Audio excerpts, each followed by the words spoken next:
Hello, I'm Amari Jones, and today is Tuesday, April 15th. This is Caffeine TV, your daily news brief, here to take you through 3 headline numbers in just 3 minutes, giving you a different take on everything from housing policy to the Real Housewives. The first number up today, given the fact that it's tax day, is 150 million. That's the number of Americans who are due to file tax returns today, with the IRS generating nearly $2 trillion in revenue for the United States government. But if you have any last-minute questions, you're, well, basically screwed. That's because the IRS has cut back by thousands the number of people dedicated to answering the phone calls of taxpayers, meaning that only 2 out of 5 people who call the IRS will actually be able to get someone on the phone. And according to Accounting Today, that's the worst response rate in history. Now, the reason for these cutbacks is the fact that Congress has trimmed the IRS budget by over $1 billion, necessitating workforce reductions at the agency. But the IRS says that that's no reason for you not to file your tax return on time, saying that if you have any questions, you can get them answered online. It would seem to me that if you could answer them online, you wouldn't be calling. But hey, well, this is just the latest incidents, an example of the fact that the Congress is cutting the budget of the United States, but in the end, is making you pay for it. The next number today is $350 billion. That's the size.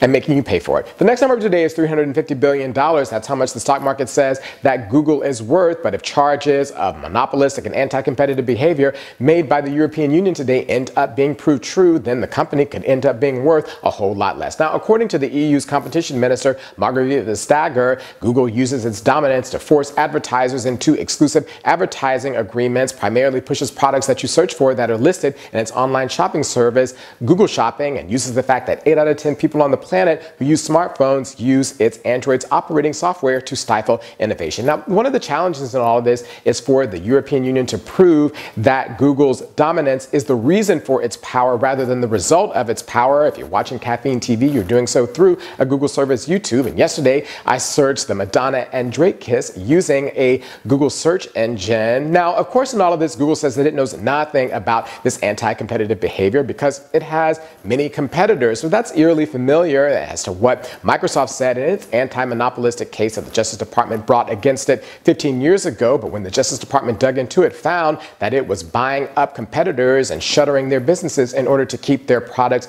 strong. So given what's at stake, this fight between the European Union and Google is one we'll have to watch. The last number today is $22 billion.